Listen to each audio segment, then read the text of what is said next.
Hello दोस्तों। आज हम लोग पढ़ने वाले हैं भौतिक परिवर्तन और रासायनिक परिवर्तन। तो चलिए स्टार्ट करते हैं। सबसे पहले भौतिक परिवर्तन, जिसको हम लोग बोलते हैं फिजिकल चेंज। फिजिकल चेंज, जिसको हिंदी में बोला जाता है भौतिक परिवर्तन।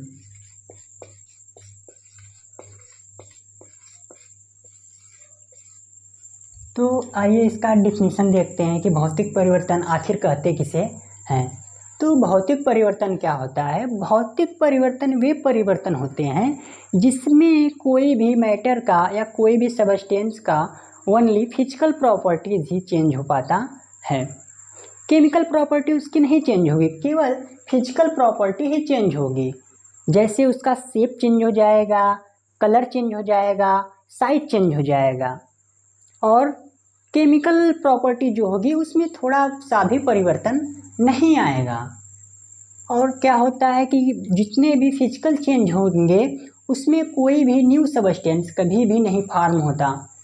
केवल शेप में डिफरेंस रहेंगे और साइज में क्या, कलर में डिफरेंस रहेंगे। और जो कोई भी ऐसे चेंज हो, कोई भी ऐसे परिवर्तन हो जिसमें हम लोग जो चेंज होने के बाद मटेरियल बना है उसको वापस से फिर से स्टार्टिंग मटेरियल या जो इनिशियल मटेरियल है उसमें हम लोग कन्वर्ट कर दें, तो वह होता है फिजिकल चेंज। कहने का मतलब ऐसा change, any change in which only physical properties of matter are change are called physical change. In physical change, किसी भी भौतिक परिवर्तन में ओनली शेप, साइज और colour are changed and no any new substance are form. कोई भी नया substance form नहीं होता। एंड वी कैन कन्वर्ट, जो प्रोडक्ट हमको मिलता है उसको हम लोग कन्वर्ट कर सकते हैं इनिशियल सब्सटेंस में। चलिए आइए इसको स्टार्ट करते हैं, देखते हैं क्या होता है लिखना। तो बात करते हैं फिजिकल चेंज क्या होता है। तो the change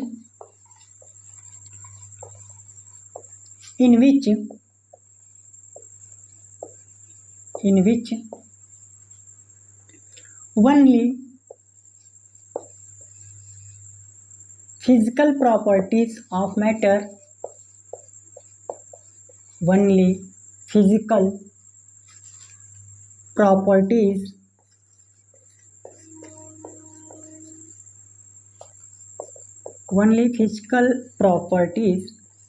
of matter are changed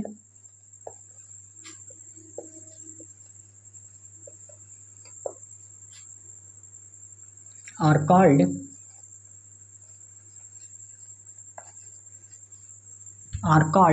physical change.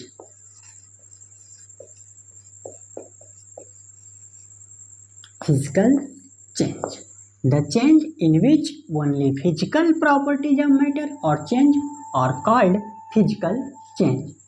In physical change, जब कभी भी फिजिकल चेंज होगा वहाँ पे क्या होगा, एक पॉइंट हम लोग नोट करके देखते हैं कि ओनली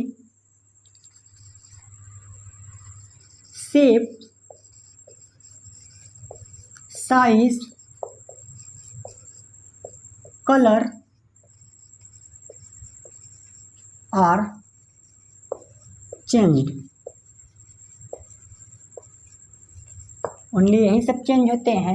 और इसके साथ साथ क्या होगा कि नो एनी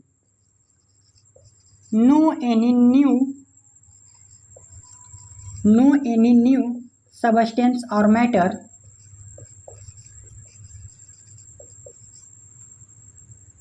आर फाउंड। कोई भी नया चीज इसमें हमको नहीं मिलेगा, कोई भी नया पदार्थ नहीं बनेगा। नो एनी न्यू सब्सटेंस और फाउंड। और इसमें क्या होगा कि हम लोग चेंज सब्सटेंस को इनिशियल सब्सटेंस में कन्वर्ट कर सकते हैं। जो मेरा रहेगा चेंज्ड सब्सटेंस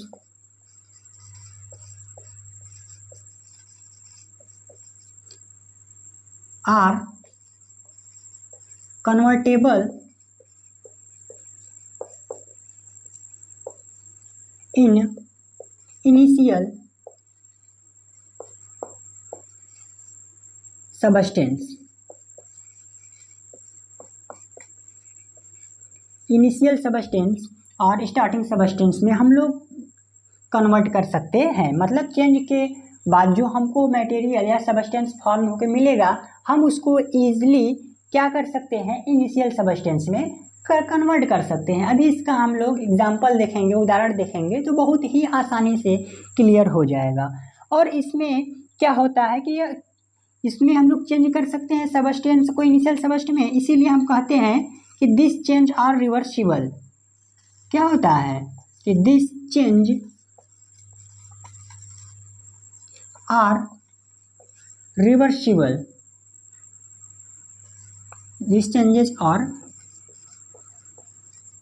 रिवर्सिबल। ये जो चेंजेस होते हैं ये क्या होते हैं कि रिवर्सिबल होते हैं। इसको हम लोग फिर से इनिशियल में कन्वर्ट कर सकते हैं। और इसका एग्जाम्पल के बारे में हम लोग बात करेंगे कि क्या क्या एग्जाम्पल है। तो हम लोग देखते हैं इसका एग्जाम्पल। पहला एग्जाम्पल है फॉर्मेशन ऑफ आइस और वेपर फ्रॉम वाटर।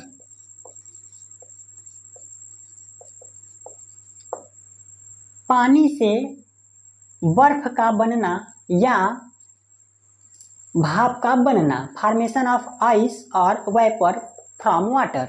हम लोग पानी को हीट करते हैं तो वो वेपर में कन्वर्ट हो जाता है, लेकिन कोई नया चीज़ नहीं बनता। केवल पानी का जो फिजिकल स्टेट था, पहले लिक्विड था, पहले उसको हम लोग हीट किए तो वह वेपर में बदल गया, वह गैस में बदल गया, भाप बन गया।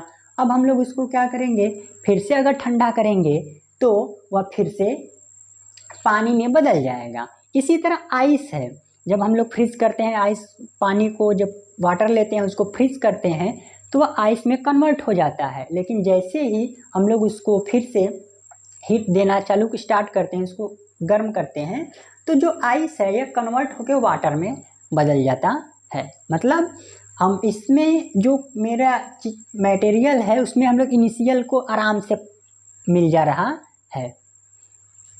तो इसके नेक्स्ट एग्जाम्पल के बारे में हम लोग बात करते हैं कि नेक्स्ट एग्जाम्पल क्या है। तो देखते हैं नेक्स्ट एग्जाम्पल इसका क्या है। तो फोल्डिंग ऑफ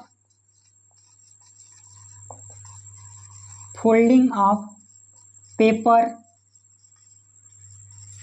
और मेटल रॉड। किसी भी मेटल रॉड का फोल्ड करना या पेपर का फोल्ड करना, फोल्ड करके हम लोग उसका शेप चेंज कर देते हैं, फिर बाद में उसको फिर फोर्स लगा के, बल लगा के उस पर उसको फिर से उसका इनिशियल जो स्टेट था उसमें ला सकते हैं, जो इनिशियल शेप या साइज था उसमें हम लोग उसको कन्वर्ट कर सकते हैं इजीली। और अगले एग्जाम्पल की बात करते हैं। तो अगला एग्जाम्पल है मेल्टिंग ऑफ वैक्स, घी।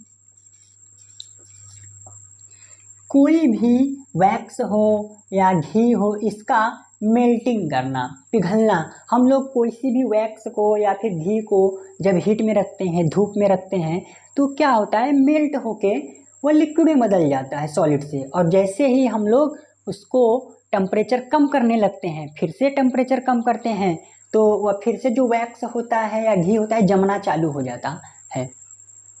तो ये सब जो मेल्टिंग ऑफ वैक्स है और घी है, ये सब भी एक प्रकार के एग्जाम्पल हैं किसके, फिजिकल चेंज के।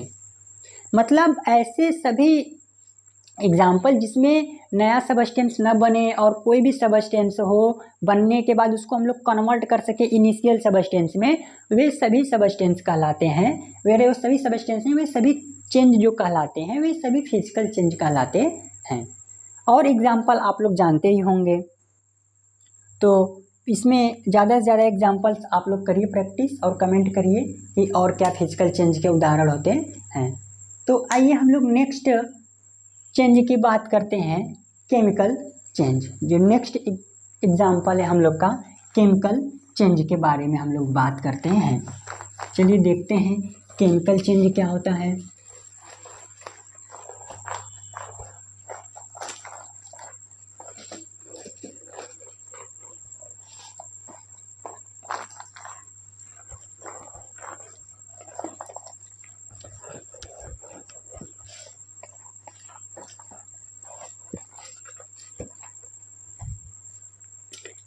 तो चलिए देखते हैं केमिकल चेंज।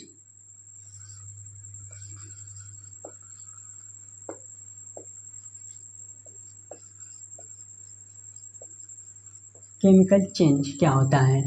केमिकल चेंज को हम लोग कहते हैं रासायनिक परिवर्तन।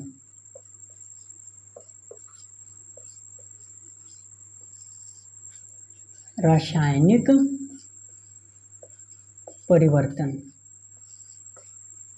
तो केमिकल चेंज क्या होता है इसके बारे में अब हम लोग बात करते हैं। तो चलिए देखते हैं, लिखते जाते हैं और इसको समझते जाते हैं।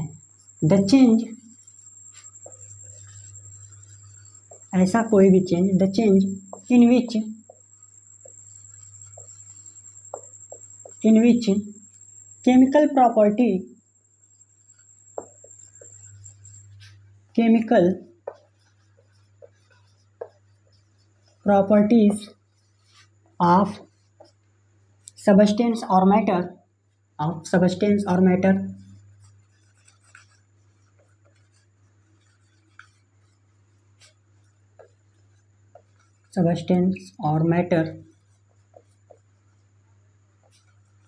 are changed or called chemical change,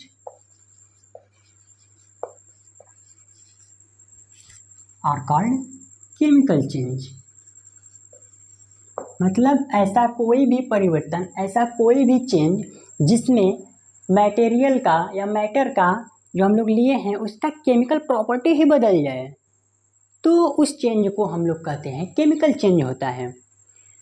और इसमें केमिकल चेंज जब कभी भी होगा तो उसमें खास बात क्या होती है कि हमेशा भी केमिकल चेंज जब भी होगा तो उसमें एक या एक से ज़्यादा, वन मोर देन वन, उसमें क्या होगा कि any new substance are form.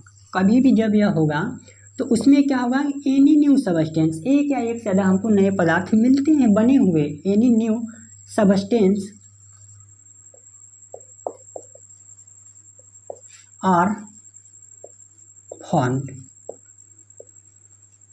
कोई नया सबस्टेंस जरूर उसमें फॉर्म करेगा जो हम लोग, जिसकी प्रॉपर्टी जो हम लोग पहले इनिशियल सबस्टेंस लिए थे उससे टोटली डिफरेंट होगा। और दूसरा क्या इसमें पॉइंट होगा कि जो न्यू सबस्टेंस फॉर्म करेगा उसको हम लोग इनिशियल सबस्टेंस में कन्वर्ट नहीं कर सकते। इसमें हम लोग बात करते हैं the new substance are formed, the new substance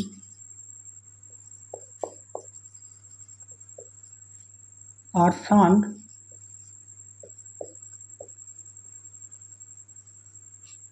cannot be convert into initial substance।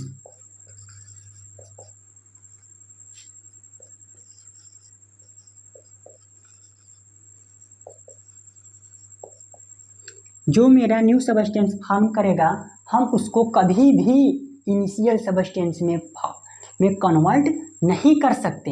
यही इसकी एक खास बात होती है कि इसमें न्यू सबस्टेंस बनेगा और जो न्यू सबस्टेंस बन चुका है मेरा उसको हम लोग कभी भी इनिशियल सबस्टेंस में नहीं कन्वर्ट कर सकते। और अभी एग्जांपल देखेंगे तो एकदम क्लियर हो जाएगा। और इसमें एक तीसरा जो पॉइंट है कि इट इज़ इनरिवर्सिबल होता है, मतलब यह रिवर्सिबल नहीं होगा, तो इसको हम लोग बोलेंगे it is irreversible. It is irreversible, it is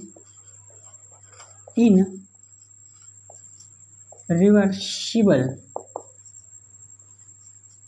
यह क्या होता है, इनरिवर्सिबल होता है, यह अनुत्क्रमणीय होता है। यह एक बार बनने के बाद फिर से दोबारा हम उसको इनिशियल में नहीं कर सकते इस चेंज को। तो चलिए इसका एग्जाम्पल्स हम लोग देखते हैं। कुछ एग्जाम्पल्स ऐसे हैं जो तो हम लोग आसानी से बता सकते हैं कि हाँ यह केमिकल चेंज है, लेकिन कुछ एग्जाम्पल्स इसके ऐसे भी हैं जिसमें हमको देखने से लगेगा कि वह फिजिकल चेंज है, लेकिन वह वास्तव में फिजिकल चेंज नहीं होता, वह केमिकल चेंज होता है। चलिए उसके एग्जाम्पल्स के बारे में हम लोग बात करते हैं, क्या क्या एग्जाम्पल्स हैं। तो देखो सबसे पहला इसका एग्जाम्पल्स होता है किसी भी चीज़ का फॉर्मेशन ऑफ, जैसे हम लोग एकदम इजी एग्जाम्पल से बात करते हैं जो हम लोग के घर में होता है, तो फॉर्मेशन ऑफ कर्ड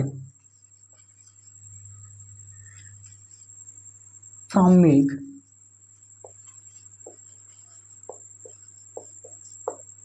दूध से दही का बनना, जो दूध से दही का बनना होता है यह एक केमिकल चेंज होता है। यह क्योंकि एक बार दही बन जाने के बाद हम लोग दूध फिर से कन्वर्ट नहीं कर सकते, दूध में उसको नहीं कन्वर्ट कर सकते। यह एक सबसे अच्छा एग्जांपल है जो हम लोग के घर में होता है और हम लोग को लगता है कि यह जो कर्ड है यह केवल सॉलिड हो गया है, मिल्क जो था पहले लिक्विड था अब यह सॉलिड हो गया है, तो फिजिकल चेंज हुआ है। लेकिन ऐसा नहीं, उसमें उसकी केमिकल प्रॉपर्टीज भी चेंज हो जाती है और एक बार जो मेरा कर्ड बन गया तो हम लोग इसको कन्वर्ट नहीं कर सकते मिल्क में। अब हम लोग नेक्स्ट एग्जाम्पल देखते हैं जो है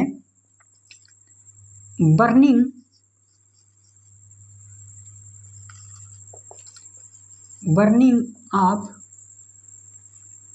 वैक्स। देखो जो हम लोग फिजिकल चेंज में पढ़े थे वो बर्निंग नहीं पढ़े थे, वह मेल्टिंग था, केवल मेल्टिंग मतलब उसमें केवल जो वैक्स था, मोम था, वो केवल पिघल रहा था। टेम्परेचर उसको दे रहे थे, पिघल रहा था, फिर टेम्परेचर हटा ले रहे थे, फिर से सॉलिड हो जा रहा था। लेकिन इसमें क्या होगा कि बर्निंग है, उसमें हम लोग इसको जला दिए हैं, तो जलने के बाद इसमें क्या होगा कि CO2 वगैरह बनते हैं, कार्बन डाइऑक्साइड वगैरह भी रिलीज होती है। तो ये मेरा एक केमिकल प्रॉपर्टी के केमिकल चेंज का एग्जाम्पल होता है, क्योंकि एक बार मोमबत्ती जलने के बाद दूसरा लेना पड़ता है, फिर से हमको मोमबत्ती नहीं मिलती। अब कुछ लोग कहेंगे कि नहीं उसके बगल में तो कुछ मिलता है, गिरा हुआ रहता है, तो वो हीट के कारण जब हम लोग मोमबत्ती को जलाते हैं, ये मोमबत्ती होती है, जब हम लोग इसको ऐसे हीट देते हैं तो जब ये जलना चालू होता है तो ये हीट के कारण जो आसपास के वैक्स होते हैं ये पिघल के किनारे आके कन्वर्ट होते हैं, गिरते रहते हैं और हम लोग उसको कलेक्ट करते हैं और फिर से इसको मोमबत्ती बना देते हैं। तो कहेंगे कि फिजिकल चेंज है, फिर से मैंने मोमबत्ती बना दिया। ये मैं मेल्टिंग की बात नहीं कर रहे हैं, यहाँ पे बर्निंग ऑफ वैक्स है। तो किसी भी मोमबत्ती का या वैक्स का अगर जलना है तो वह केमिकल चेंज होता है, और पिघलना केवल है तो वह होता है, किसी मोमबत्ती का जो जलना होता है वह केमिकल चेंज होता है, रासायनिक परिवर्तन होता है, जबकि केवल उसका पिघलना, केवल उसका मेल्ट करना यह होता है फिजिकल चेंज। तो आगे का एग्जाम्पल्स हम लोग देखते हैं कि नेक्स्ट एग्जाम्पल्स क्या हैं। अब जैसे नेक्स्ट एग्जाम्पल्स हम लोग बात करते हैं, बर्निंग में कोई भी है, बर्निंग ऑफ वैक्स, पेपर भी, कोई भी चीज़ अगर जो जल रहा है वह केमिकल चेंज है, क्योंकि पेपर भी हम लोग एक बार जला देंगे तो वह दोबारा से हमको नहीं मिलेगा, फिर से पेपर नहीं बना सकते, वह राख बन जाएगा जलने के बाद, तो पेपर उसको हम लोग कन्वर्ट नहीं कर सकते। तीसरा एक एग्जाम्पल है जैसे राइपिंग ऑफ फूड्स, जो राइपिंग ऑफ फ्रूट्स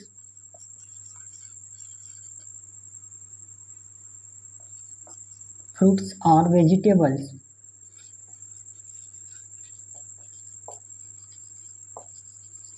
फलों और सब्जियों का पकना भी एक प्रकार का केमिकल चेंज होता है, क्योंकि एक बार सब्जी वगैरह पक जाते हैं, कच्चे से पक जाते हैं, तो फिर से वो कच्चे में नहीं बदल पाते हैं, और इसमें नया सब्सटेंस कहने का मतलब है कि उसका टेस्ट बदल जाता है। और टेस्ट क्यों बदलता है? क्योंकि जो उसमें केमिकल प्रेजेंट होते हैं वह कन्वर्ट होते हैं। पहले उसमें केमिकल कुछ और रहता है और जब वो पकने लगता है तो उसमें कुछ केमिकल चेंज आने लगते हैं, जिससे उसका कलर के साथ साथ उसका टेस्ट भी बदलने लगता है। तो फलों का या सब्जियों का पकना, कच्चे से जब वो पकने लगते हैं तो हम लोग कहते हैं कि वो भी एक प्रकार के केमिकल चेंज है।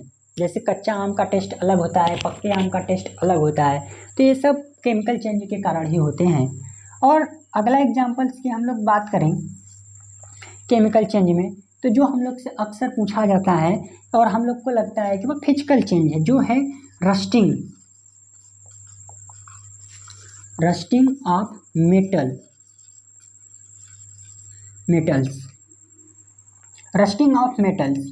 रस्टिंग ऑफ मेटल्स का मतलब है, रस्टिंग ऑफ मेटल्स में सबसे इंपॉर्टेंट रस्टिंग ऑफ आयरन, मतलब जंग लगना। रस्टिंग ऑफ आयरन मतलब इसको जो हम लोग कहते हैं जंग लगना या मूर्छा लगना। इसमें क्या होता है कि अब हम लोग देखेंगे कि कोई भी लोहे की राड है तो उसमें रस्टिंग हो गई है, उसमें मूर्छा लग गया है, तो हम लोग सोचेंगे कि इसमें तो नया चीज़ नहीं बना, लोहा था तो अब तो लोहा ही रहेगा। लेकिन ऐसी बात नहीं है। जब कभी भी किसी भी चीज़, चाहे वो मेटल का हो, कोई भी चीज़ हो, एल्यूमिनियम हो, कॉपर हो, कोई भी चीज़ है, अगर उसमें रस्टिंग हो गई है, अगर उसमें जंग लग गया है, उसको खुले में छोड़ने की वजह से उसमें जंग लग गया है, तो वो केमिकल चेंज होता है। क्यों? क्योंकि उसमें जो ऑक्सीजन होती है, ऑक्सीजन से क्रिया करके वो मेटल ऑक्साइड वहाँ पे बना लेता है, जिसकी प्रॉपर्टी उस मेटल से अलग होती है, पूरे उस जो धातु लिए होते हैं उससे एकदम ही अलग होती है। जैसे हम लोग आयरन लिए हैं, या फिर आयरन में जब जंग लग जाता है, जब उसमें रस्टिंग हो जाती है, तो वो बनाता है आयरन ऑक्साइड, जो हल्का रेड रेड कलर का हो जाता है आयरन ऑक्साइड, जिसकी प्रॉपर्टी आयरन से भी अलग होती है। वह किसी भी चीज़ में रस्टिंग लग रहा है तो वह केमिकल प्रॉपर्टी है। अब इसके साथ साथ हम लोग तांबे वगैरह का बर्तन अगर यूज कर रहे हैं, कॉपर का, तो इसमें हरे हरे जो जंग लगते हैं, हरे हरे जो जंग लग जाते हैं, जो उस पर रस्टिंग हो जाती है, तो वो भी एक प्रकार का केमिकल चेंज है, वह भी एक प्रकार का कॉपर ऑक्साइड बना हुआ है। तो अब मैं उम्मीद करता हूँ कि आप लोगों को अच्छे से केमिकल चेंज और फिजिकल चेंज में अंतर समझ में आ गया होगा। ऐसा कोई भी चेंज जिसमें केवल उसके फिजिकल प्रॉपर्टी चेंज होते हैं और उसमें जो मेरे चेंज के बाद जो प्रोडक्ट मिले हैं उसको हम लोग इनिशियल में कन्वर्ट कर लें, तो वो होता है फिजिकल चेंज। और ऐसा कोई भी चेंज जिसमें उस मटेरियल के केमिकल प्रॉपर्टी बदले और वो जो मेरा प्रोडक्ट मिला है उसको हम लोग इनिशियल में कन्वर्ट न कर पाएँ, तो उसको हम लोग बोलते हैं केमिकल चेंज। और उसके एग्जाम्पल्स में ये बहुत एग्जाम्पल्स पूछा जाता है कि बर्निंग ऑफ वैक्स और मेल्टिंग ऑफ वैक्स। मोम का पिघलना और मोम का जलना कौन सा परिवर्तन है? तो जहाँ पे जल रहा है कोई भी चीज़, लकड़ी, कोयला, कोई भी चीज़ हो, तो अगर वह जल रहा है तो केमिकल चेंज है, रासायनिक परिवर्तन है। और रस्टिंग ऑफ मेटल और जितने भी जंग लगने हैं, जंग, लोहे पे जंग लगना, एल्यूमिनियम पे जंग लगना, ये सब जितने भी जंग लगने वाले हैं, ये सब भी केमिकल प्रॉपर्टीज होती है।